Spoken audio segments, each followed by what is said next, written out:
은행에서 돈을 빌리면 갚아야 하죠. 이웃에게 물건을 빌렸으면 다시 또 돌려주어야 합니다. 어려움 속에서 도움을 받았다고 한다면 감사하다는 말을 해야 되겠죠. 또는 다른 성의 있는 어떤 표시를 해야 할 것입니다. 만약 우리가 빚진 것에 대해서 갚지 않는다고 한다면 법적으로 감옥에 간다거나 또는 사람들의 이런 지탄을 받게 되겠죠. 은혜도 모르는 사람, 그렇게 아마 욕을 할 것입니다. 사도 바울은 오늘 본문 14절에서 헬라인이나 야만인이나 지혜 있는 자나 어리석은 자에게 다 내가 빚진 자다 빚진 자라고 선언을 합니다. 여기서 헬라인이나 야만인이나 지혜 있는 자나 어리석은 자라는 이 표현은 그 당시 세상의 모든 사람들을 의미하는 용어입니다. 바울이 이렇게 세상의 모든 사람들에게 빚졌다라고 말하고 있는 그 이유는 그의 회심 사건과 연관이 있습니다. 바울은 회심하기 전에는 교회의 박해자였죠. 누구보다도 열심히 교회를 박해했습니다. 그래서 초대교회의 7 지사 중 한 명인 스데반을 죽였고 또 그 여세를 몰아서 다메섹에 있는 믿는 자들까지도 잡아서 가두려고 하였었습니다.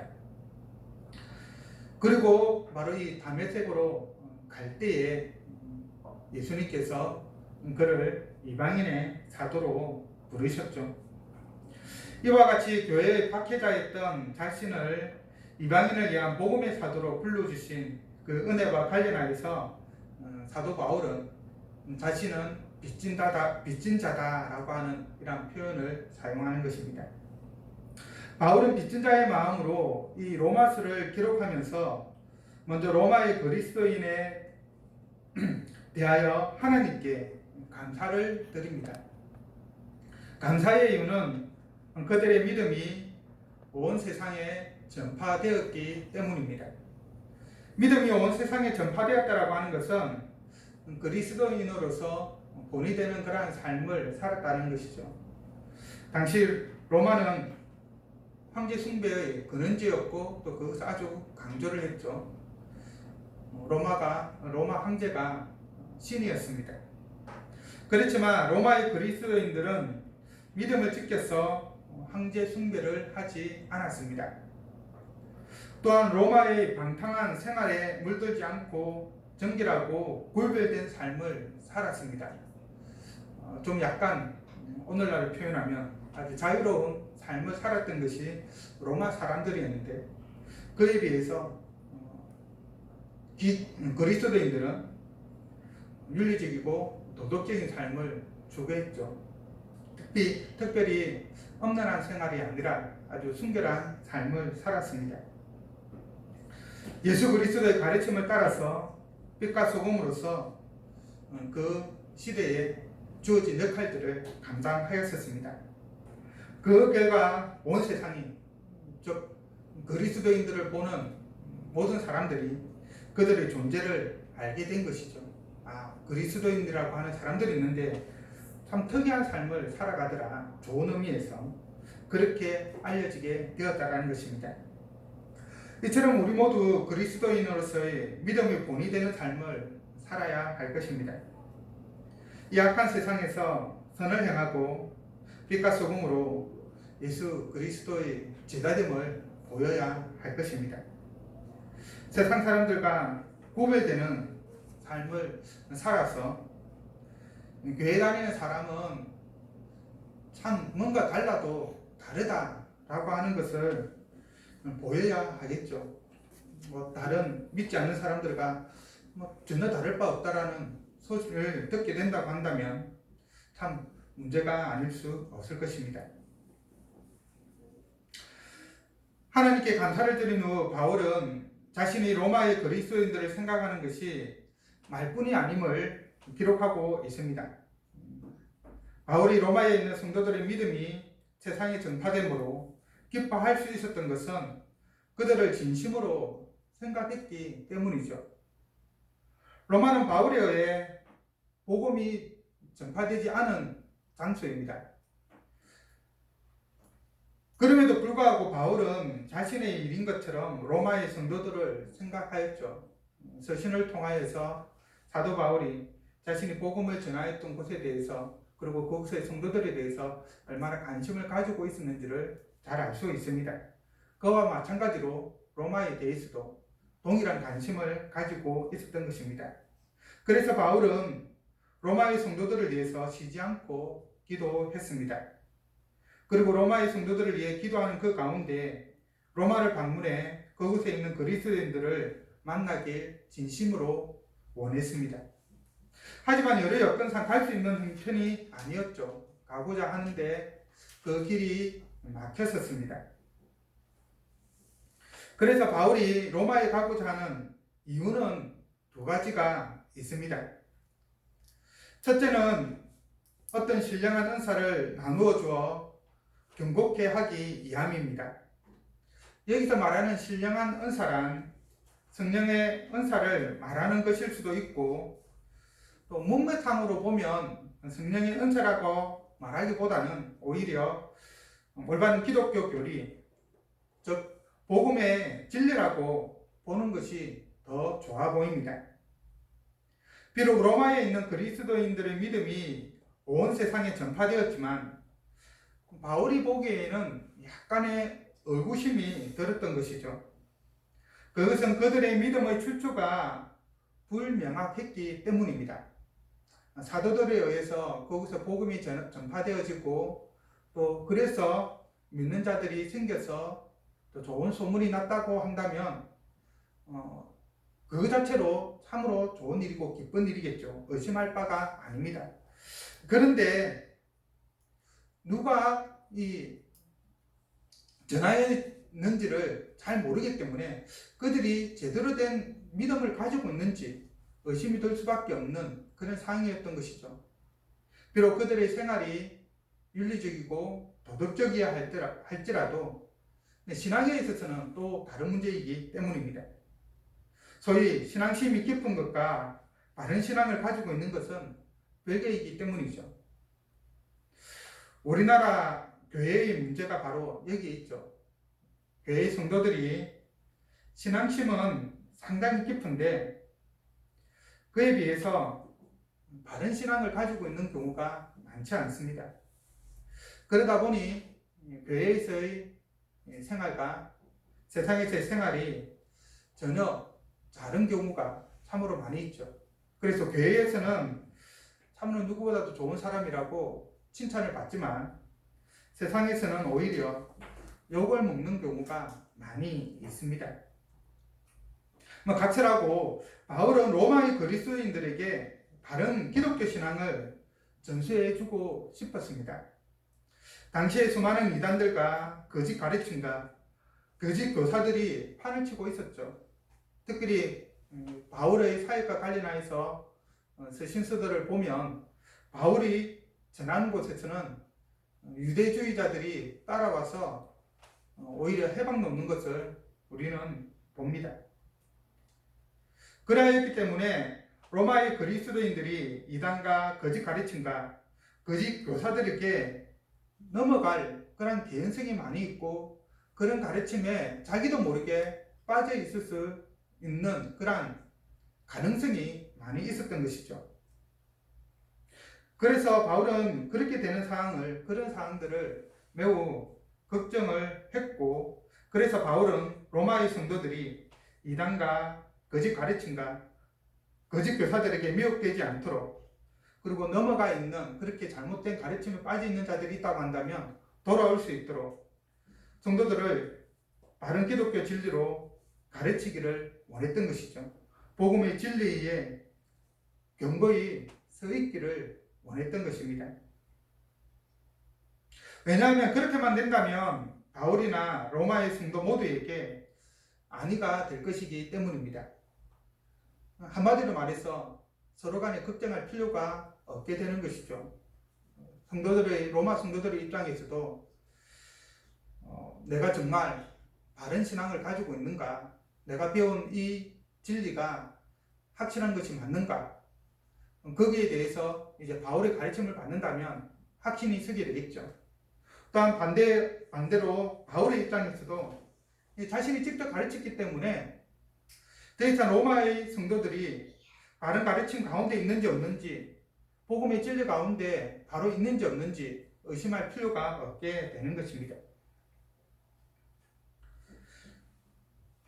하지만 앞에서도 언급했지만 바울은 로마에 갈 형편이 되지 못했습니다. 그래서 기독교의 진리, 복음의 진리를 로마의 성도들에게 알려주기 위해서 직접 가지 못하였기 때문에 이 로마서를 기록하게 된 것이죠. 그래서 로마서는 많은 지금 오늘날 학자들이 이야기하기를 교리서와 같다, 그런 표현을 많이 하는 이유가 여기에 있는 것입니다. 하나님의 사랑을 받은 성도 여러분, 성경을 읽고 그리고 배우고 연구하는데 열심을 내기 바랍니다. 그리고 기독교 진리를, 바로 그것이 기독교 진리를 배우는 것이기 때문이죠.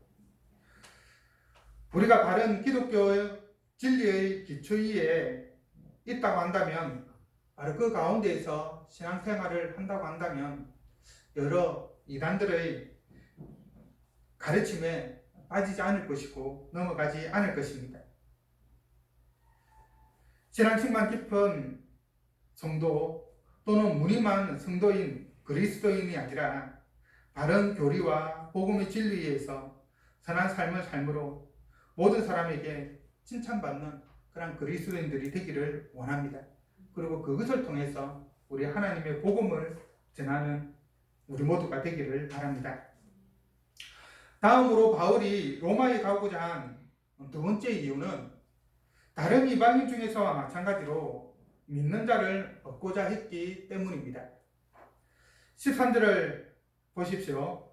형제들아, 내가 여러 번 너희에게 가고자 한 것을 너희가 모르기를 원하지 아니하오니 이는 너희 중에서도 다른 이방인 중에서와 같이 열매를 맺게 하려 함이로되.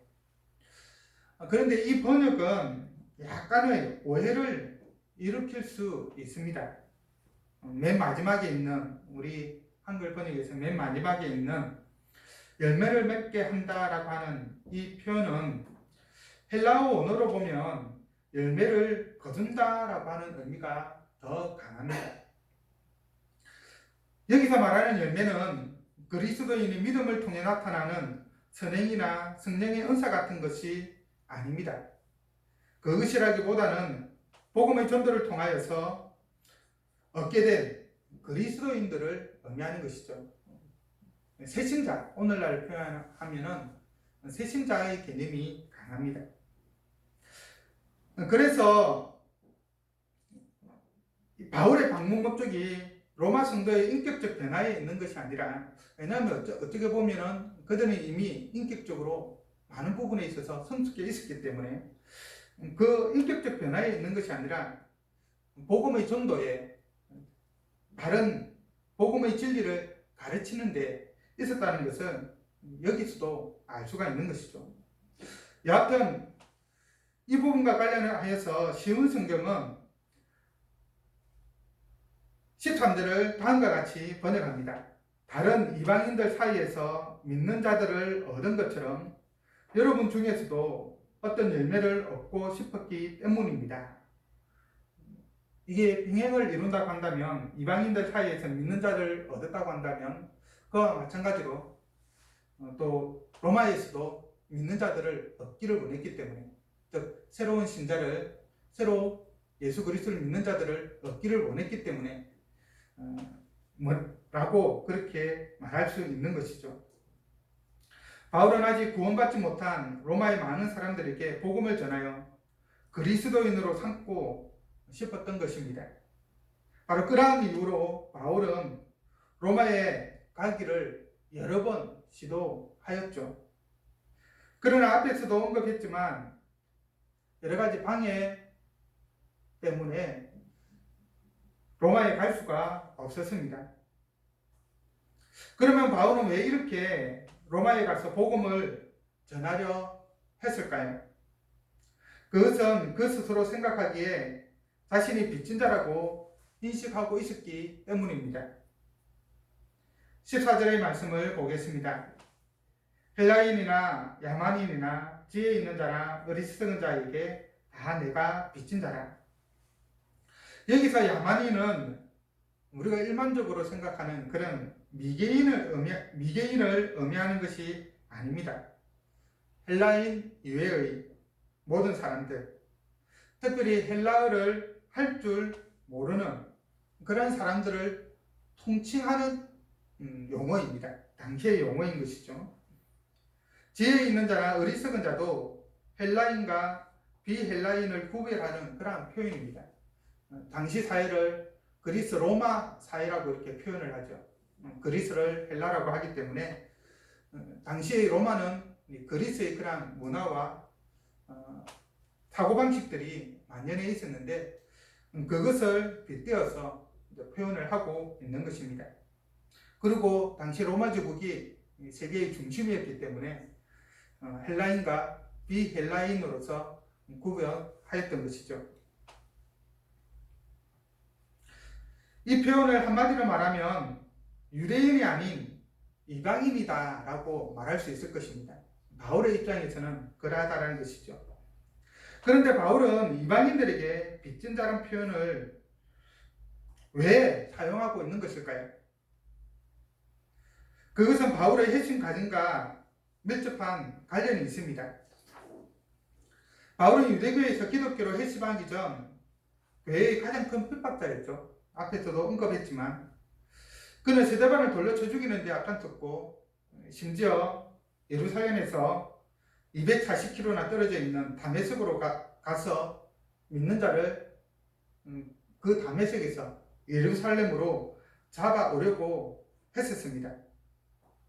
바울은 교회를 파괴했었던 이때의 일을 가지고 바로 영원히 자기 양심에 좀 부담을 안고 있었는데 이 때문에 자기를 두고 개수 중에 죄인 중에 개수라고까지 표현을 하였었습니다.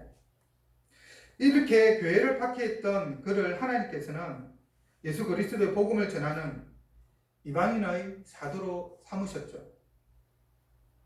저 교회를 파괴하는 자로서 하나님의 무서운 심판을 받을 수밖에 없는 자를 하나님께서는 부르사 이방인의 사도로 삼아서 그에게 크신 은혜를 베푸신 것입니다. 바울은 하나님으로부터 받은 바로 이 은혜에 대해 항상 빚진 마음을 가지고 있었습니다. 이방인들에게 예수 그리스도의 복음을 전하는 것으로 갚을 수 없는 그 하나님의 은혜를 갚으려고 했던 것이죠. 바로 그 갚을 수 없는 하나님의 은혜 때문에 바울은 할 수 있는 대로 로마에 있는 사람에게도 이방인의 중심지 있던 바로 그곳에도 복음을 전하기를 원했던 것입니다. 우리 모두는 바울처럼 하나님의 사랑과 복음의 빚진 자입니다. 우리는 이 빚을 갚을 의무가 있는 것이죠. 빚진 자이기 때문에. 세상에서도 누군가로부터 도움이나 사랑을 받았다고 한다면 거기에 보답하는 것이 인지상정입니다. 그런데 하나님은 독생자를 주시기까지 우리를 사랑하셨고 아들을 희생하시면서까지 우리를 죄에서 구원해 주셨습니다. 바로 그 하나님의 사랑을 전하는 자가 되기를 간절히 원합니다. 그러면 바울은 로마에서 전하기 원했던 그 복음은 도대체 구체적으로 무엇일까요? 바울이 전하기 원했던 복음은 다른 것이 아니라 바로 세상의 죄를 위해 십자가에 죽으시고 부활하사 하나님 우편에서 이 세상을 다스리고 계신 예수 그리스도이십니다. 바울은 16절에서 예수 그리스도에 관한 이 복음을 부끄러워하지 않는다라고 말하고 있습니다. 바울이 이런 표현을 사용한 것은 십자가에 대한 당시의 인식과 관계가 있죠.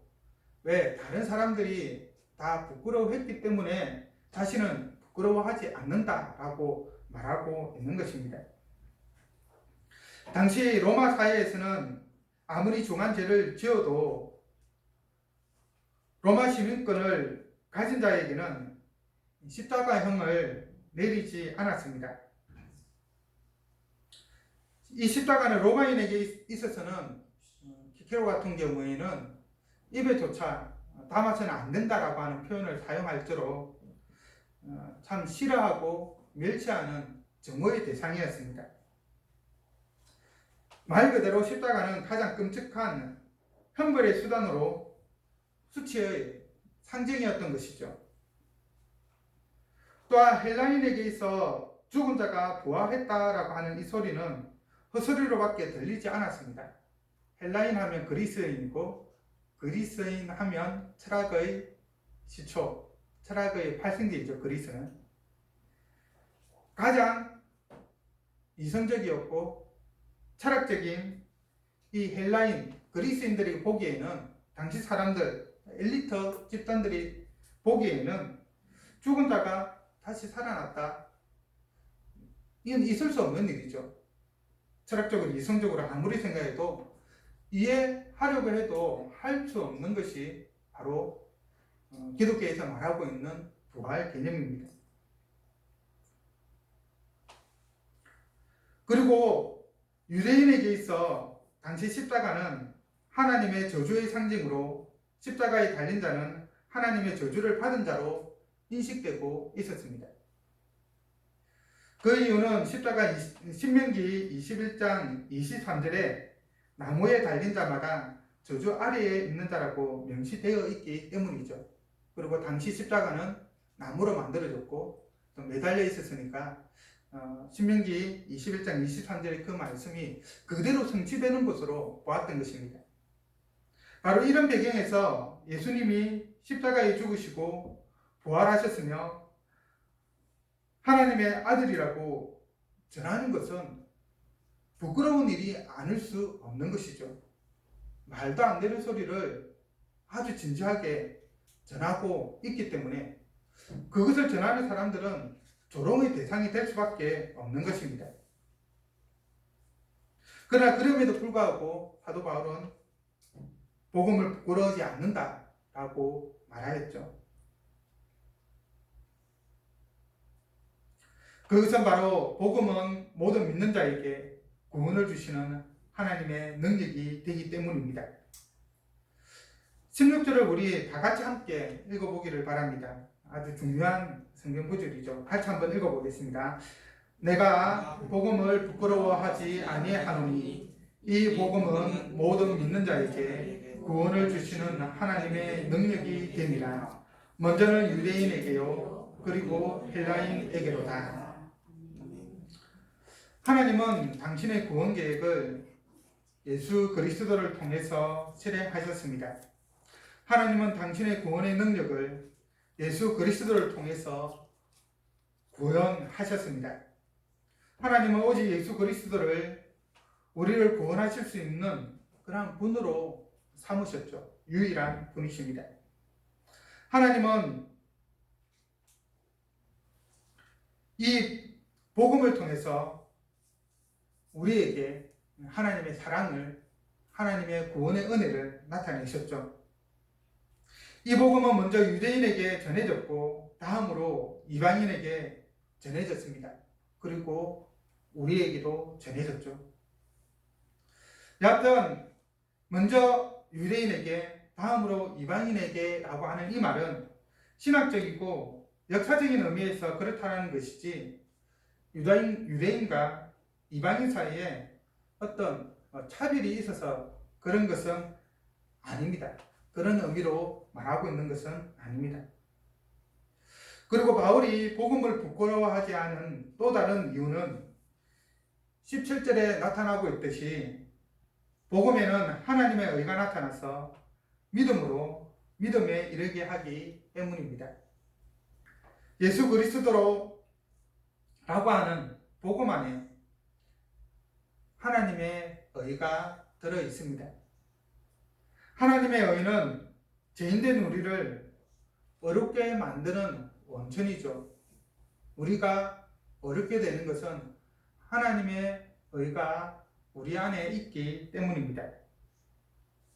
그런데 우리가 어렵다 인정함을 받을 수 있는 것은 하나님의 의가 우리 안에 있게 된 이유는 바로 예수 그리스도를 통해서입니다.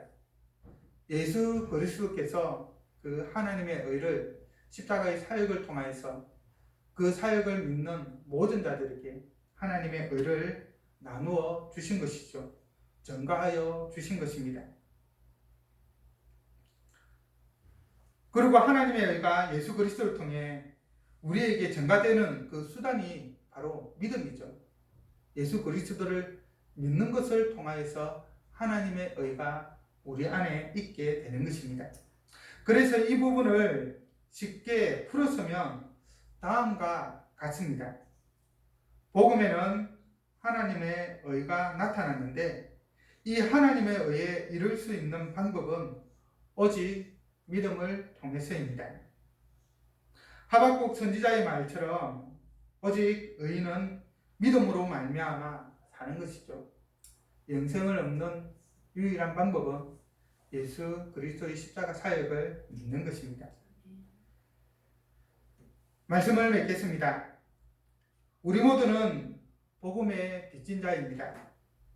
빚진 자이기에 그 빚을 갚을 의무가 있죠. 그 빚을 갚는 방법은 복음을 모르는 자에게 예수 그리스도를 전하는 것입니다. 우리가 복음을 부끄러워한다면 이 복음을 전할 수 없을 것입니다. 복음을 부끄러워하지 말고 모든 믿는 자에게 구원을 주시는 하나님의 능력이요, 죄인을 어렵다고 하시는 하나님의 의가 나타나 있는 이 복음을 전하는 우리 모두가 되기를 간절히 바랍니다. 기도하겠습니다.